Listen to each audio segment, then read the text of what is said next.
হাদিসটা শুনলে আমাদের অন্তর কাঁপে যে বাদিরু বিল আমাল, তোমরা আমল দ্রুত সম্পাদন করো। ওই জামানা আসার আগেই, ওই সময় আসার আগেই, কোন সময়? ইউসবিহু রাজুলু মুমিনান ওয়া ইউমসি কাফিরান। একজন ব্যক্তি সকালবেলা উঠবে মুমিন হয়ে, ইসলামের উপরে, সন্ধ্যা করবে কাফের হয়ে। বুঝতে পারছেন কত দ্রুত ঈমান চলে যাচ্ছে? এই যে এইসব কনসেপ্টে বিশ্বাস করলে ঈমান থাকে? থাকে না। কেউ যদি বলে বিগ ব্যাং থেকে মহাবিশ্ব সৃষ্টি হয়েছে, আল্লাহ পাক সৃষ্টি করেন নাই, ঈমান থাকলো? তো সকালে মুমিন হয়ে উঠলো, সন্ধ্যায় কাফের হয়ে গেল। ওয়া ইউমসি মুমিনান ওয়া ইউসবিহু কাফিরান, এবং দেখা যাবে সন্ধ্যা করবে মুমিন হয়ে, সকালবেলা উঠে কাফের হয়ে যাবে। ইয়াবিউর রাজুলু দীনাহু লিআরাদিদ দুনিয়া। আল্লাহ রাসূল বলছেন সাল্লাল্লাহু আলাইহি ওয়াসাল্লাম, মানুষ দ্বীন ইসলামকে দুনিয়ার বিনিময়ে বিক্রি করে ফেলে দিবে। এটা কি সেই যুগ চলছে না? আচ্ছা, আমি পরে আসবো ওখানে ইনশাআল্লাহ। শেষ করি আগে এই ঘটনা। আরশে আজিম 8 জন ফেরেশতা নিয়ে আসবেন। ফেরেশতার ক্ষমতা চিন্তা করেন। আর এখানে জ্ঞানতাত্ত্বিক দর্শনটা বুঝলাম আমরা, যে এখন যে জ্ঞানতাত্ত্বিক দর্শন চলছে, পরীক্ষা নিরীক্ষা পর্যবেক্ষণ দিয়েই সব বিশ্বাস করতে হবে, তো ঠিক নয়। বরং সত্য মিথ্যা, ন্যায় অন্যায়, হক বাতিলের চূড়ান্ত মানদণ্ড কোত্থেকে আসবে? আল্লাহর পক্ষ থেকে আসবে। মহাবিশ্বের মহা স্রষ্টার পক্ষ থেকে মহা জ্ঞান আসবে, আমরা সেটাকে ফলো করব। এখানে আর কোনো বিভ্রান্ত হওয়ার কোনো সুযোগ নাই। যখন তাওরাত নাজিল হয়েছে ওটা হক ছিল, যখন জাবুর নাজিল হয়েছিল ওটাও হক ছিল, ইনজিল নাজিল হওয়ার সময় ইনজিলই কি ছিল? হক ছিল। এগুলো যখন বিকৃত হয়েছে, আল্লাহ পাক কোরআন এবং হাদিস নাজিল করেছে। এখন কিয়ামত পর্যন্ত সত্য মিথ্যা, ন্যায় অন্যায় চূড়ান্ত মানদণ্ড কি? এই কোরআন এবং হাদিস। এটা আল্লাহ পাক সূরা কাহফের মধ্যে 29 নম্বর আয়াতে বলেছেন, ওয়াকুলিল হাক্কু মির রাব্বিকুম। হে নবী বলে দিন, সত্য সেটাই যা আপনার রবের পক্ষ থেকে নাজিল হয়। আর কিছু প্রয়োজন আছে? এখন কোরআন সুন্নাহর সাথে যা মিলবে, সায়েন্স বলেন, ফিলোসফি বলেন, ইকোনমিক্স বলেন, পলিটিক্স বলেন, হ্যাঁ, আপনার সমাজ বিজ্ঞান বলেন, মনোবিজ্ঞান বলেন, যত জ্ঞান আছে, যে জ্ঞান কোরআন এবং হাদিসের সাথে মিলে যাবে, এই জ্ঞান নিতে আমাদের কোনো আপত্তি নেই। আছে আপত্তি? নাই। আর যে জ্ঞান কোরআন সুন্নাহর সাথে মিলবে না, সেটা কি আমরা গ্রহণ করতে বাধ্য? এটা অস্বীকার করা এবং এটাকে ছেড়ে দেওয়াই হচ্ছে ঈমানের দাবি। আর নবী সাল্লাল্লাহু আলাইহি ওয়াসাল্লামকে আল্লাহ পাক এই নূরের পর্দাগুলো ভেদ করে আল্লাহর কাছে নিয়ে গিয়ে 3টে স্পেশাল ওহী করেছেন। কয়টা? 3টা। এটা কোন রাতে? ওই যে মেরাজের রাতে। তার মধ্যে প্রথমটা হচ্ছে কি? 50 ওয়াক্ত নামাজ, যেটাকে কমাতে কমাতে কমাতে কমাতে 5 ওয়াক্ত আনা হয়েছে। যেই 5 ওয়াক্ত নামাজ 90% মুসলিম পড়ে না। জরিপ চালায় দেখেন একটা এলাকায় কতজন মানুষ থাকে, আদমশুমারি করা যায় না? এবার দেখেন মসজিদে কত পার্সেন্ট মানুষ এসেছে, আপনি একটা পরিসংখ্যান পাবেন যে কত পার্সেন্ট মানুষ নামাজি। ঠিক আছে? তো তারপরে আমরা দাবি করছি যে এটা 90% মুসলিমের কান্ট্রি। ঠিক আছে, আমরা তাওহীদপন্থী মানুষ, তাওহীদি জনতা, তাই না? তাওহীদি জনতা মাঠে আছে ইত্যাদি। তাওহীদি জনতা তো মসজিদেই নাই, মাঠে থেকে লাভ কি? আগে মসজিদে আসেন। তাওহীদি জনতা কোথায় থাকবে? আগে মসজিদে থাকবে না? তো মসজিদেই তো নাই, তো মাঠে গিয়ে কি করবেন? আচ্ছা, দ্বিতীয় ওহীটা ছিল সূরা বাকারার 2 বা 3টা আয়াত শেষের। যে ব্যক্তি রাতের বেলা সূরা বাকারার শেষের 3টা আয়াত পড়বে, সারা রাত নফল নামাজ পড়লে যে নেকি হয় সে নেকি হবে ইনশাআল্লাহ। তো কয়জনের মুখস্থ আছে ভাই? আলহামদুলিল্লাহ। তো আজকে থেকেই রাতের বেলা ইনশাআল্লাহ সূরা বাকারার শেষের 3টা আয়াত পড়বেন। লিল্লাহি মা ফিস সামাওয়াতি ওয়া মা ফিল আরদি থেকে ফানসুরনা আলাল কওমিল কাফিরিন পর্যন্ত পারবেন না ইনশাআল্লাহ? ইনশাআল্লাহ। তৃতীয় ওহীটা ছিল, এটা শোনেন।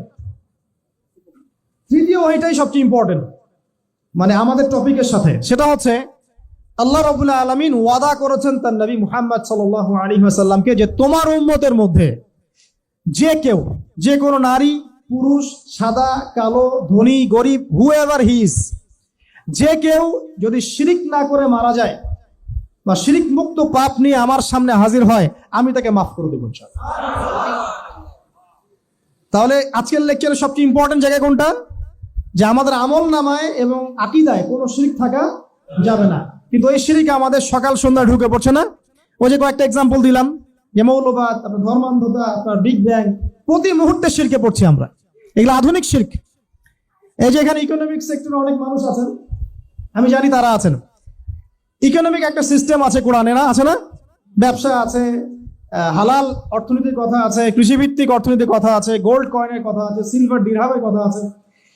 ইসলামিক ইকোনমিক্স বাদ দিয়ে যদি অন্য কোন ইকোনমিক সিস্টেমকে মানুষ ইসলামের চেয়ে সেরা মনে করে, যে ইসলামের অর্থনীতির চাইতে ওটা সেরা, বা ইসলামিক অর্থনীতির চাইতে সেরা না হলেও এটা বরাবর, এখন অনেকে মনে করেন এটা আল্লাহ পাক ধরেন হারাম করেছে সুদ, কিন্তু আমরা মনে করছি না এটা হালাল বা এটা খাওয়া যায়, বা অনেকে বাধ্য হয়ে খাচ্ছি, জানি যে হারাম তারপরে বাধ্য হয়ে খাচ্ছি।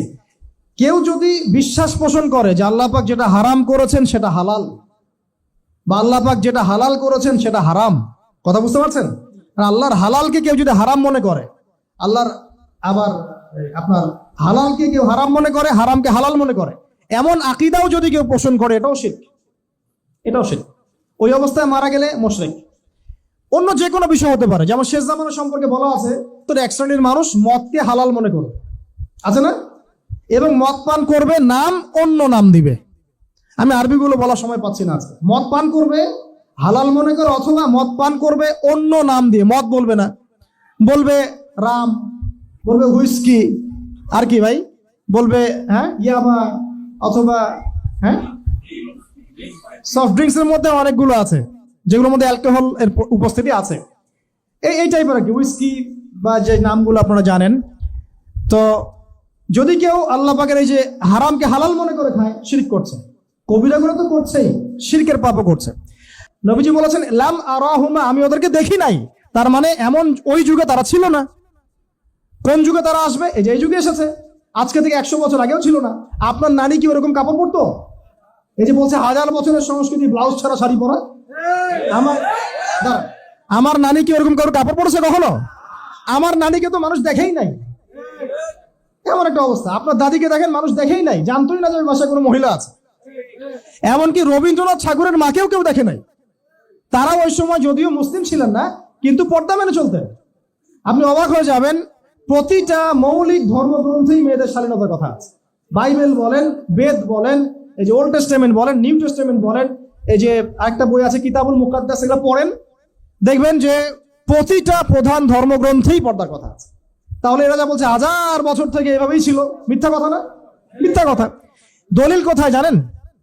দলিলটা হচ্ছে এই সূরা আরাফ পড়েন, আল্লাহ পাক বলছেন, সূরা আরাফে আল্লাহ পাক বলছেন ওয়াইযা ফাআলু ফাহিশাতান, যখন এই শ্রেণীর মানুষেরা কোনো ফাহেশা কাজ করে, ক্বালু, তারা বলে, ফাহেশা মানে অশ্লীল কাজ, ক্বালু, তারা বলে ওয়াজাদনা আলাইহা আবানা, আমরা এগুলো আমাদের বাপ দাদা থেকে দেখেছি।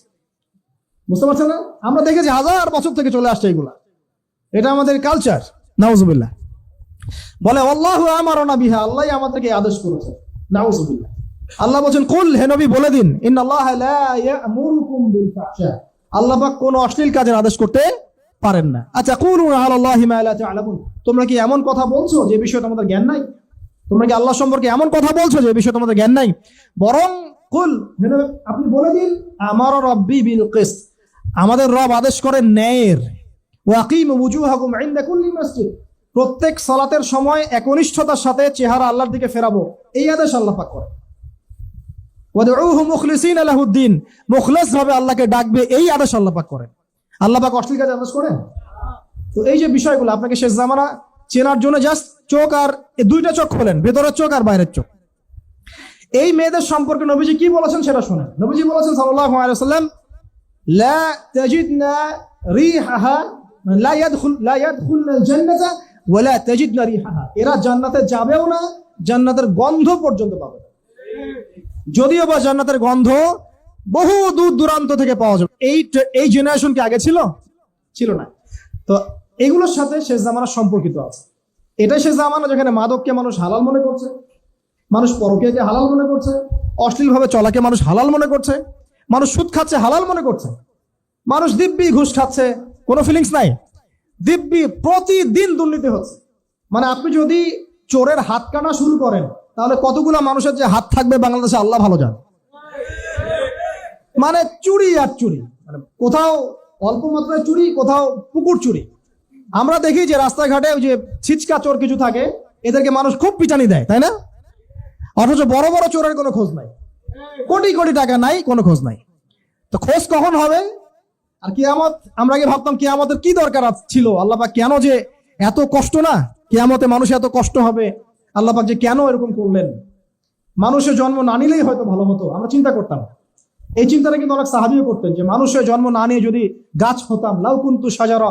আবু বকর সিদ্দিক বলছেন, আমি যদি গাছ হয়ে যেতাম, হিসাব নাই, নিকাশ নাই। তো এখন মনে হয় যে কিয়ামতের দিনের দরকার ছিল। কিয়ামতের দিনটা না থাকতো তাহলে কোনো জালেমের বিচার হতো না। দুনিয়াতে যত জালেম পার পেয়ে গেছে এদের কোনো বিচার হতো না। আর দুনিয়াতে যত মাজলুম আজকে নিপীড়িত, নির্যাতিত, এদের কোনো সমাধান, ন্যায় বিচার হতো না যদি কিয়ামতের মাঠ না থাকতো। তবে ওই দিনের জন্য আমরা অপেক্ষা করি। ওই দিন সবকিছুর ফয়সালা হয়ে যাবে ইনশাআল্লাহ আযজা ওয়া জাল্লা। কিভাবে হবে? নবী সাল্লাল্লাহু আলাইহি ওয়াসাল্লাম বলেছেন, একটা শিংওয়ালা ছাগল একটা শিং ছাড়া ছাগলকে যদি অন্যায়ভাবে গুতা দিয়ে থাকে, এক্সাম্পল দিচ্ছেন তিনি, তাহলে আল্লাহ রাব্বুল আলামিন কিয়ামতের মাঠে ওই শিংহীন ছাগলকে শিং দিবেন, দিয়ে বলবেন তুমি গুতো দিয়ে ওর কাছ থেকে প্রতিশোধ নিয়ে নাও। ন্যায় বিচার কেমন হবে বোঝানোর জন্য এই এক্সাম্পলটা দেওয়া হয়েছে। বহু মানুষ দেখবেন যারা এখানে অনেক বড় বড় পদে ছিল, বড় বড় কর্তৃত্ব ক্ষমতা ছিল, কিয়ামতের মাঠে এতটুকু থাকবে, পিঁপড়ার মতো। স্পষ্ট হাদিস, পিঁপড়ার সমান। প্রত্যেক অহংকারী, মুতাকাব্বির, এদেরকে তোলা হবে কালো কালো পিঁপড়ার মতো করে। ঠিক আছে? অনেক মানুষকে তোলা হবে, দেখবেন যাকাত দেয় নাই, সেকা দিয়ে দিয়ে এদিকে গাল, পৃষ্ঠদেশ এগুলো সব আগুনে জ্বলছে। অনেককে দেখবেন গলায় সাপ ঝুলছে, অনেকের মাথায় দেখবেন রিলিফের টিন, গম, এইটা ওইটা, যে যা আত্মসাৎ করেছে ওগুলো পিঠে ঘাড়ে, এভাবে ঘুরছে কিয়ামতের মাঠে। বহু মানুষকে দেখবেন কিয়ামতের মাঠে যে গলা পর্যন্ত ঘাম, কারো ওই যে আপনার বুক, কারো টাকনু, কারো হাঁটু। কিয়ামতের মাঠের বিভীষিকাময় অবস্থা, এটা নিয়ে ইনশাল্লাহ আলাদা একটা লেকচার দেয়া যাবে ইনশাল্লাহ। তো এখানে মূল বিষয়টা হচ্ছে যে দুনিয়াতে সবকিছুর চূড়ান্ত বিচার হয় না, দুনিয়াতে সবকিছুর ফয়সালা হবে না। এই কারণে আল্লাহ রাব্বুল আলামিন কিয়ামতের মাঠ বলে একটা মাঠ রেখেছেন, যেখানে আল্লাহ পাক ইনসাফ ন্যায় বিচার কায়েম করবে ইনশাআল্লাহ। এবং সেদিন প্রত্যেক অহংকারী, জালেম, ফাসিক, কাফের, যারা জুলুম করেছে, অন্যায় করেছে, পাপাচারিতা লিপ্ত ছিল, সবাইকে পাই টু পাই হিসেব দিতে হবে। এমনকি যারা ভালো মানুষ কিন্তু অনেক ধন সম্পদ আছে, তারাও জান্নাতে ঢুকতে দেরি হয়ে যাবে। দুই বন্ধুর কথা এসেছে, এক বন্ধু গরিব ছিল, এক বন্ধু ধনী, দুজনই মুমিন মুসলিম। গরিব বন্ধু জান্নাতে চলে যাবে, বুঝতে পারছেন?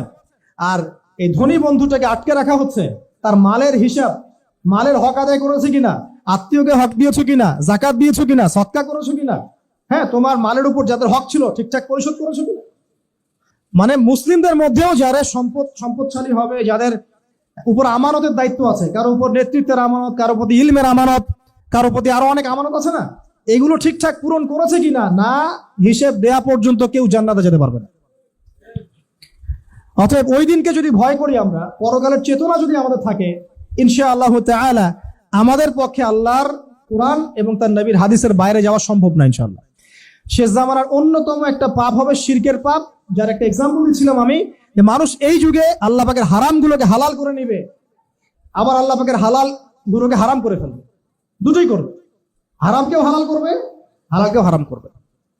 আল্লাহ পাক আমাদেরকে এই মহামারী থেকে হেফাজত করুন, এই শিরকের পাপ থেকে হেফাজত করুন। কারণ আল্লাহ পাক ওয়াদা করেছেন, যে ব্যক্তি এই উম্মতের মধ্যে শিরকের পাপ ছাড়া কবরে যাবে বা আল্লাহর সাথে সাক্ষাৎ করবে, ইনশাআল্লাহ আল্লাহ পাক তাকে জান্নাতে দিয়ে দিবেন ইনশাআল্লাহ। এখানে নবী সাল্লাল্লাহু আলাইহি ওয়াসাল্লামকে নিয়ে গিয়ে আল্লাহ রাব্বুল আলামিন এই তিনটা ওহী করেছেন। এই তিনটা ওহী আমরা মেনে চলবো না ইনশাআল্লাহ। 5 ওয়াক্ত নামাজ, আর কি সূরা বাকারার শেষের 3টা আয়াত, আর কি শিরক মুক্ত আমল, ইনশাআল্লাহ আপনি জান্নাতে চলে যাবেন ইনশাআল্লাহ। আল্লাহ পাক আমরা সবাইকে আমলগুলো করার তৌফিক দান করুন, আমিন। এরপর আমি শেষের দিকে আসছি, দেখুন এরপরে অনেক দিন, মানে অনেক যুগ যুগ আল্লাহ পাক মানুষকে সৃষ্টি করেন। মানুষের কোনো অস্তিত্বই ছিল না মহাবিশ্বে, অন্য অন্য মাখলুক ছিল, জিন ছিল, হয়তো ফেরেশতা ছিলেন, কিন্তু মানুষ ছিল না। এখন মানুষের কাজকর্ম দেখলে মনে হয় না মানুষই সব, মানুষ ছিলই না পৃথিবীতে। আল্লাহ পাক এই কথা কোরআনে অনেক জায়গায় বলেছেন যে তোমাদের সবাইকে যদি আমি সরিয়ে দেই, দিয়ে নতুন সৃষ্টিকে নিয়ে আসি, এটা আল্লাহ পাকের কাছে মোটেই কঠিন কিছু নয়। তো মানুষকে সৃষ্টি করার পর আল্লাহ পাক কি বললেন, আদম আলাইহিস সালামকে সৃষ্টি করার পর আল্লাহ পাক কি বললেন শোনেন। সূরা বাকারা পড়েন, সূরা আরাফ পড়েন, অন্যান্য অনেক সূরার মধ্যে আছে, এই দুটো সূরার মধ্যে ডিটেলস আছে। আমি খুব সংক্ষিপ্ত করে বলছি।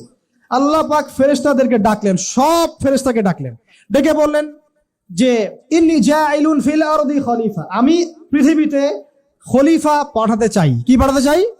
খলিফা। এখন আল্লাহর খলিফাকে, এক বাক্যে উত্তর হচ্ছে যে আল্লাহ পাকের হুকুম আহকাম মেনে চলে। ঠিক আছে? যে আল্লাহ পাকের হুকুম আহকাম মেনে চলে না, সে কি আল্লাহর খলিফা? বরং সে কার খলিফা? শয়তানের খলিফা। সিম্পল। আচ্ছা, এবার ফেরেশতারা বলছেন আতাজআলু ফিহা মান ইউফসিদু ফিহা ওয়া ইয়াসফিকু দিমা, হে আল্লাহ, আপনি কি এমন কাউকে পৃথিবীতে পাঠাবেন যে পৃথিবীতে গিয়ে দুটো কাজ করবে, হয় ফিতনা ফাসাদ সৃষ্টি করবে, না হলে রক্তপাত ঘটাবে। এখন আখিরুল জামানের দিকে তাকান, তাকায় দেখেন মানুষ কি করছে, হয় ফিতনা ফাসাদ, না হলে হত্যা, তাই না? প্রত্যেক দেশে দেশে হত্যা না? ওই উইঘুররা মরছে ওখানে, ওই ইরাকে মানুষ মরছে, ওই সিরিয়ায় বাচ্চারা মরছে, ওই ইয়েমেনে সৌদি বম্বিকে মানুষ মরছে, মরছে না? ওই যে ইউক্রেন রাশিয়া মরছে, ন্যাটোর হাতে লাখ লাখ মানুষ মরছে, ফার্স্ট ওয়ার্ল্ড ওয়ারে এত কোটি, সেকেন্ড ওয়ার্ল্ড ওয়ারে এত কোটি, মরছে না? মরতেই আছে, মরতেই আছে। ফেরেশতাদের দূরদর্শিতা দেখেন, আতাজআলু ফিহা মান ইউফসিদু ফিহা, আল্লাহ আপনি কি এমন কোন সৃষ্টি পাঠাচ্ছেন যে পৃথিবীতে গিয়ে ফাসাদ সৃষ্টি করবে, না হইলে রক্তপাত ঘটাবে? এই দুটো কাজই করছে মানুষ। ফাসাদ পরিবারে, ধর্মে, ফাসাদ ইকোনমিক্সে, ফাসাদ পলিটিক্সে, ফাসাদ গ্লোবাল অ্যাফেয়ার্স, সবখানে ফাসাদ। আর রক্তপাত তো দেখতেই পাচ্ছেন। নবীজি বলেছেন শেষ জামানায় হারাজ বাড়বে। হারাজ, হারাজ কি? সাহাবীরা বলছেন হারাজ কি? নবীজি বলছেন হারাজ হচ্ছে যে এক হত্যা, আল কতল, হত্যা বা হত্যাকাণ্ড। একজন ব্যক্তিকে এমন ভাবে মারা হবে যে সে জানবে না আমাকে কেন মারা হলো, এবং একজন ব্যক্তি মারবে কাউকে, সে জানবে না কেন তাকে মারা। মানে হারাজ মানে এটাই। এই যে এখন আপনাদের মাশাআল্লাহ পলিটিক্যাল ইলেকশনের সময় দেখবেন কত মানুষ যে মরবে আল্লাহ ভালো জানে, বহু মানুষ মরবে। ঠিক আছে? ফাসাদ, এই যে ফাসাদ, আল্লাহ পাক এই কথাই বলছেন, ফাসাদ, ভাই ভাইকে মারবে, মুসলিম মুসলিমকে মারবে। একটা হাদিস এসেছে নবীজি অনেকক্ষণ সেজদায় পড়ে আছেন, সাহাবীরা অপেক্ষা করছেন। সেজদা থেকে মাথা তুললেন, নবীজি বললেন, সাহাবীদের দিকে তাকিয়ে বললেন যে আমি আল্লাহর কাছে তিনটা জিনিস চাইলাম, আল্লাহ পাক দুটো দিয়েছেন, আমাকে একটা দিলেন না। কথা বুঝতে পারছেন? কি চাইলেন ইয়া রাসূলুল্লাহ? একটা হচ্ছে আমি দোয়া করেছি আমার উম্মত যেন এই মহাপ্লাবনে ধ্বংস না হয়ে যায়। আল্লাহ পাক বলেছেন ঠিক আছে, ওকে। আরেকটা হচ্ছে আমার উম্মত এর মধ্যে আল্লাহ পাক দুর্ভিক্ষ দিও না তুমি। ঠিক আছে? আল্লাহ পাক বলেন ঠিক আছে, এই উম্মতকে দুর্ভিক্ষ দিয়ে মেরে ফেলবো না। তৃতীয়টা আমি দোয়া করলাম, আল্লাহ আমার উম্মত যেন আপোষে মারামারি করে না মরে। কথা বুঝতে পারছেন? আল্লাহ পাক এটা কবুল করেন নাই। আল্লাহ পাক এটা বলেন নাই যে ঠিক আছে দিলাম, বরং এই উম্মতের মধ্যে একবার তরোয়াল উঠলে এটা নামবে না, চলতেই থাকবে। দেখেন চলছে না বাস্তবতা? এই যে শেষ জামানা হারাস চলছে, কত ঘরে ঘরে হত্যা, ঘরে ঘরে মানুষ এখন বাইরের সিরিয়াল গুলো দেখে হত্যার ট্রেনিং শিখছে। অমুক সিরিয়াল দেখে হত্যা শিখেছে, অমুক এই কি সিআইডি দেখে হত্যা শিখেছে, হ্যাঁ ক্রাইম পেট্রোল দেখে হত্যা শিখছে না? প্রশাসনকে জিজ্ঞাসা করেন যে হত্যার কেস কত। মানুষকে হত্যা করার জন্য যাররা পরিমাণ এখন বুক কাঁপছে না। অথচ আল্লাহ পাক কোরআনে বলেছেন যে নিরপরাধ একটা মানুষকে হত্যা করা মানে পুরো মানব জাতিকে হত্যা করা, আর একটা মানুষের জীবন বাঁচানো মানে পুরো মানব জাতির জীবন বাঁচানো।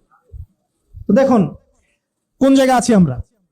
তো ফেরেশতারা এই কথা বললেন, আল্লাহ পাক তারপরে বলছেন যে ইন্নী আ'লামু মা লা তা'লামুন, দেখো আমি যা জানি তোমরা তা জানো না। মানে আমার এমন অনেক বান্দা থাকবে যারা শয়তানের দাসত্ব করবে না, আমার আনুগত্য করবে ইনশাআল্লাহ। আর তারা কারা?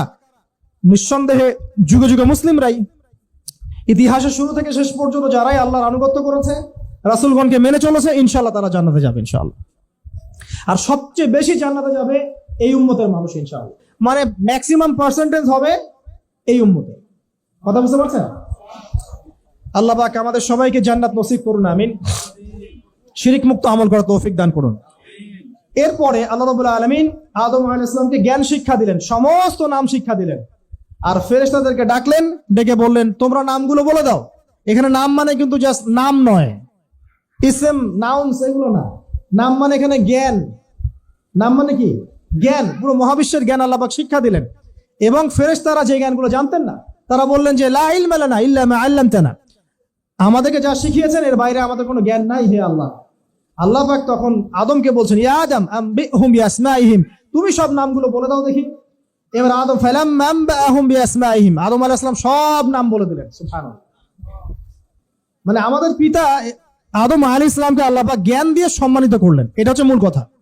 কি দিয়ে সম্মানিত করলেন?